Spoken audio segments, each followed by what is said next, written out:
My name is Julian Kyula. Dr. Tim, thank you for this amazing work that you have done here with the entire team, the entire leadership. We were together this morning, and it's just a joy to be among brothers and sisters of the faith and also doing amazing things in the marketplace. I know in this age of technology, everybody will wonder why I'm taking out papers. I prefer them. Somehow I found they keep me more disciplined. It's good to see you, man of God. And so I was asked to speak on a subject and to congratulate also every nominee and those who are winning the various awards from ELNET. I was asked to speak on the Kenya I Want and personal integrity in action. One of the people that touched my life and really spoke into my heart was a man by the name Dr. Miles Monroe. He came here a few times. He was a man I hosted. We became friends. In fact, the year that he died, we had booked to go and see the wildebeest migration together the next year with his entire family and cousins. And so it was such a tragedy for us. But he played a very big role in influencing some of the thought patterns I have towards leadership, and challenged me greatly to think differently, even as a leader in the church. To be in the marketplace and be in the church was a struggle in the beginning. I must tell you, the two principles almost look like they're at odds with each other. But eventually, what God helped me do is mold it to become one thing. I don't look at it as two things. I don't think you can be a person in church and a person in the marketplace. You're the same person unless you're schizophrenic. You are the same person. If we're going to do this, we must adapt the values on Sunday that we adapt on Monday. Otherwise, what we're doing in church is pretense. What we're doing in our faith is actually not carrying out what we want. So in what I'll share today, I'll use this as a guide. I hope I'll make a little bit of sense. And then we move on to the next part of this. But once again, thank you very much for this time you've given me. I bring you greetings from my lovely wife, Amanda, my one and only. If you see anything else in the newspaper, I think then I'll need to come and sit under the mentorship of ELNET to get my ethics and values correct. So I bring you greetings from my one and only wife, Amanda. She did send her regards this afternoon. Mumepokea. Personal integrity in action. I like the word action that's right there with personal integrity. There's a lot to be said about integrity, but without action, we will not know that there is integrity. This Kenya we want, I thought that was a great place for me to start this talk. Let me deal with a subject called sight. Whatever you call a thing, that is what it is to you. You're limited by what you perceive. And what we call Kenya, corrupt, impossible, can never grow. What we call Africa, we will never be. We will be limited by sight. And as a result of that, vision becomes a very key thing to what we see. I was sharing with Dr. Tim this morning that one of the dilemmas I see about leaders who want to be ethical is that they don't want to get their hands dirty. But when I study my Bible, I was telling him, anybody who ever did anything in the Bible, there was a time they were the headlines. There was a time that Daniel was in the Babylon headlines of the Babylon Corruption Commission, BCC. There was a time the entire nation spoke against him and put him in the pit. There was a time Joseph, a prime minister, before he was prime minister, was in jail. And sometimes being ethical does not mean being nice. Sometimes being ethical requires boldness. Sometimes being ethical requires going against the grain. And one of the concerns I have is that as much as we want to talk about values of being ethical, they don't mean we are weak, and they don't mean we are not bold. God told Joshua, be bold and very courageous. So whatever we call Kenya, I am glad I'm born in Kenya at a time when we are all talking so negatively, because depending on what you see, that is what shall be perceived. And so I want to deal with sight and vision. Leaders are born when you stop looking and start seeing. I do see a Kenya that has amazing possibilities over the next 20 years. I know we just come from a by-election that everybody was trying to analyze, but I do see a Kenya that has some amazing potential. So Africa can be changed and can be transformed. In Proverbs 29 and verse 13, I don't care where I am in the world, what forum I'm speaking at. I was once being interviewed by Forbes magazine, and they asked me, who do you say is the greatest influence for you as a leader that ever lived? And I said, Jesus. And they asked me, okay, I could see they got very uncomfortable with the interview. Then they said, okay, who is alive today?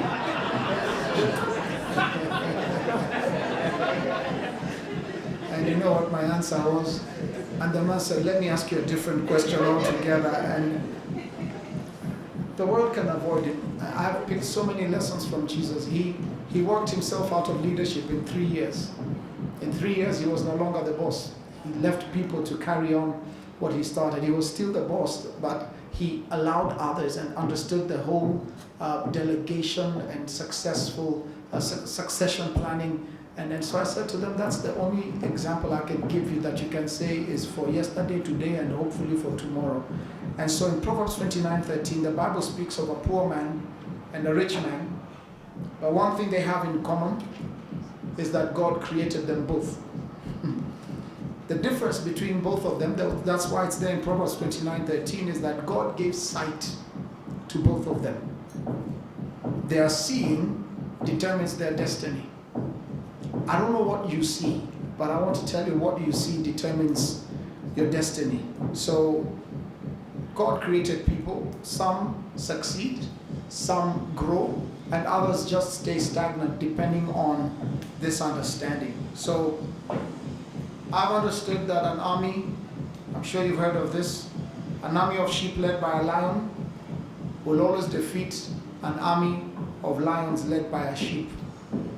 And you will be trapped by how far your leader sees. If you're not a visionary, you'll be trapped by what you see. My first company, we were in 3 countries. That's how far I could see. My second company, we went to 30 countries. That's how far we could see. I got quite involved in the housing real estate program for Kenya, for affordable housing, because I do believe, I've been a pastor. You see we have a few here. I've prayed for people to get houses. I've prayed for houses to fall from the sky, and they have refused. So one day God gave me a revelation. He said, no house is coming from heaven. Fold your sleeves and build them. So I realized, as much as it is a miracle, it will be a miracle for one person out of 10,000. The rest we have to work. So depending on how far a leader sees, you're trapped by how far your leader sees. Kenya is in an interesting space because of how our leaders are seeing. Uganda is in the space it's in because of how far the leader sees. Depending on how far you see, you'll be trapped by how far your leader sees. If your leader sees debt as the way out, that is how far we will go. If your leader sees that an economy can be run without debt, that is where the whole nation will be. So you're trapped by how far your leader sees. Where you're going to go and what you're going to build in your organizations is going to be determined by how you see. And so the difference between a good leader is how they're seeing, how you're seeing. Leadership will determine quality, mentality, attitude, morality, commitment, and what scares me most, the destiny of others. I cannot explain the horrors that sometimes I go through when I think of how many people are dependent on my behavior, on behaving right. And so this is what leaders determine. So Matthew 15:14 speaks of the blind leading the blind. I pray out of ELNET comes people that are going to lead us, influence us, and change the way we're looking at things, at business, at leadership, at different places. But I want you to know the blind can also be in leadership. Why should a leader have vision? Please allow me to share with you. I usually have a presentation, but I said today I want to just talk to you. Those who see will hire those who look. I'll say that again. Those who see will hire those who look. There's a man, a Christian leader called Rupert Murdoch. He said, this world is growing so fast that big will not beat small anymore. Fast will beat slow. These are principles you have to understand. Everything is changing. The way we do things is changing. The other day, some young people called Citizen Television and said, we want you to play our video. Citizen said, no, we've looked at your video, it's very unethical. Then they called KTN, they said, we want you to play our video. They said, no, we can't play this. We'll be shut down by Dr. Ezekiel. Then they said, okay, we're going to call every other station. They tried. Eventually they said, nobody wants to play our video. They said, tell you what, we have a phone. So they took an Oppo and they created a video. And before we knew it, Wamlambez became the biggest hit in our country. Without the help of Citizen, Nation newspaper, Standard Television, KTN Television, and Standard newspaper. The younger generation has found a way to be heard without asking us for permission. And that means the world is shifting in the way it's thinking about consuming data, consuming things. As pastors, we're confused because we're dealing with multiple generations. The other day, my son, who is 12 years old, came to me. He was looking very low after church. I asked him, son, what's going on? Why are you? Of course, I knew his teenagehood was knocking, but that day I perceived something else was happening. He said, Dad, Sunday school is boring. Now, I was about to get offended because it's the church that I'm the senior pastor of, but this is my son. So I said, why was it boring? He said, our teacher, oh my God, he thinks we are fools. And I said, why? Because they are teaching us things that they should be teaching 4-year-olds. These are kids learning robotics. These children take your phone and can teach you things about your phone you never knew were there at the age of 7. And therefore, he told me, Dad, I'm doing robotics. I'm doing things that require engagement of my brain. I can't be doing Father Abraham had made his hands and removing my tongue. It's not working. It means even the way we perceive that we should teach Sunday school has changed. The way we teach these young people, you're having intellectual conversations with them. They're growing a lot faster because of information, but at the same time, the soft side of things still needs to be trained and taught. So the key to leadership is vision. True leaders don't live by their eyes, they live by their vision. I had a vision that I think I can house 100,000 Kenyans. I thought I was mad. The first time I shared that vision with a few of my pastors, you know, you can be in a room and share a vision and you know nobody believes you. Even the ones who come up after you say, okay, well, we thank God for great things that people are talking about. Moving on to the next speaker, you know all of a sudden that nobody believes it. Listen, you can't build things on ground level where everybody else is seeing. When I was starting Mode, I remember I was with 4 people in one room trying to build this software company.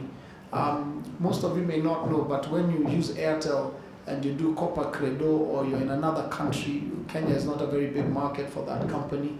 And we built that in 26 countries, all the way to Indonesia and the Philippines. And I remember when I went to Indonesia, the same phone company said, we want you to do it here and in our sister company in Myanmar. When I went to Myanmar, I was a tourist attraction. I remember one child from the airport looked at and then tagged on his mama, mama, look. I couldn't believe it was me that he was pointing at like that. And I remember going to meetings, people are not speaking English. Well, as I speak to you right now, we are in Myanmar, we're in Indonesia. It doesn't matter. A Kenyan company managed to find its way to start in those markets because of where we saw. If you see East Africa, you will do East Africa. If you see Kenya, you'll only do Kenya. If you see corruption, you will live in corruption. But in the midst of corruption, there is hope. There's hope for an arising because people have just known bad. Then that means it's easy for you to show good. People have just known vice. I was telling the team at Nation newspaper where I was at Nation TV where I was with Dr. Tim this morning. You know, you people have made it very easy to start a new successful media company. Very easy. Because nobody wants to hear. I told them, tonight I can predict how the news will be. All of you know. Citizen, KTN, and NTV, and all the others. K24, and the others. I don't know the others who they are. They will spend 30 minutes telling you stories on the Kibra by-election, true or false. I can bet my money you will see the Honorable who was holding stones. There will be a stone story. I can predict prophetically, if those of you want to receive a prophecy, I can tell you there will be a song by Bwana Raila. I promise you there will be a song by our Deputy President coming and saying, and they'll be showing what does this mean for 2022, and all of you will be glued listening to analysis that will take us nowhere. But they know you like it. So I said, you've made it easy for us to create a new media company because we just have to start doing the opposite of what you're doing. Because I told them, while you're showing that story in Kibra in Kenya, there's a man somewhere who probably saved a lady on a roadside. There's probably a doctor woman who has just saved a man's life somewhere. And when we start pushing a different narrative in the country, it's going to be based on how we start to see. And I do believe, ladies and gentlemen, the same way Wam Lambez was able to trend and get a record signing deal from Sony from South Africa. They came directly. They didn't need any Kenyan producer. They went and found these boys and want to take them across the world. Wam Lambez is not young men. Wam Lambez is an idea. And I remember sharing with some friends that you can't kill an idea. When you shoot an idea with a bullet, Osama bin Laden is not a person, he's an idea. Terrorism is an ideology. Ideologies are countered with a different ideology. And so what Wam Lambez needs is another idea. We need another idea to teach young men that our women are not obstacles that should be talked about and bragged about as though you can have bragging rights about talking about women body parts. We need a counter narrative. No matter how much you go to those children with a stick, it won't change their story. What you need to do in vision is to have an idea. Now, let me deal with the lion real quick. The lion is not the tallest animal in the jungle. It's not. And I'll come to the houses story in a minute. I've not forgotten. If I forget, just remind me. The Lion King is not the largest. You know, by the way, I speak in different parts of the world.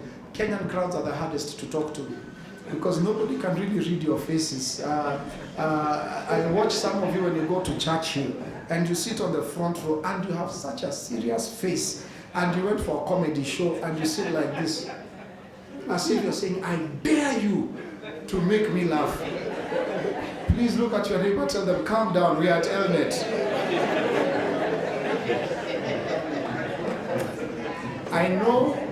I know you didn't get the right portion of meat, but all is well. The lion is not the largest, it's not the tallest animal in the jungle. It's not. It's not the largest, it's not the heaviest. But the lion has a particular attitude. By the way, it's also not the smartest. It's not the smartest. There are much smarter animals than the lion by far. In fact, the lion sleeps most of the time. But it is called the king of the jungle. Because when it looks at an elephant, where you come and see a problem called corruption, someone else comes and sees lunch.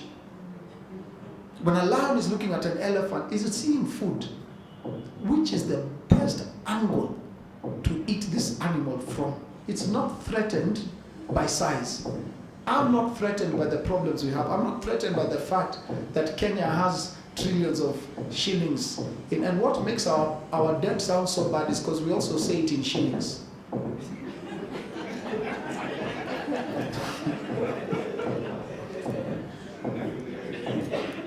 If you say $6 trillion in dollars, you can start getting some hope that we can slay this giant. The lion is king because of its attitude. Leadership is 10% skill, but 90% attitude. I went for a board meeting once in France. I must tell you, I built a pretty decent fintech company, finance and technology, but I have never done finance and I've never done technology. My background is business. And I was in France one time, and they were speaking about my company, and I was not understanding the thing being said. I had some Wazungus on the left from my board and team, and then I had some people from my office on the right, a few Wazungus on the right, and we were all talking, and they are talking Greek. They were saying, Mr. Kyula, I think it's time for us to now start considering all these acronyms. They come sometimes, we need this IPO to come through within the next 12 months, but your CAGR is not looking very good. I started wondering which Gari anaongea. Your CAGR is one of the challenges we have, but I do believe if we achieve the right IRRs and the right bottom lines, our EBITDA should shoot up by 25%. I'm sitting there. That's very good, very good, very good. Excellent. And then he finished after 20 minutes, and he said, so what's your view, Mr. Kyula? I said, he looked at my CFO, I said, what's your view? What's your view? And he answered so well. And I sat there and I said, well, you heard my CFO? That's the direction. I found out it's 90% attitude. You don't have to know everything. You don't have to sign all the checks. I do find our thinking around building businesses in Kenya is we want to sign every check. You want to be involved in everything. Delegation is a powerful tool if you can teach people how to work yourself out of a business. People ask me all the time, how do you do it? How do you do church? Manage a company in 26 countries, you're now building houses. I said, one thing I've learned from the beginning, I just build people. That's all I do. I just build people. The day I find myself overwhelmed doing everything, I have failed. Because I realized Jesus worked himself out of a job in 3 years.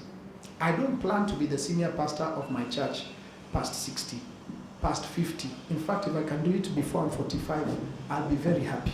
Pastor George, hear me on this one. Because I realized people can kill you. You know, when Moses was crossing, can you hear me?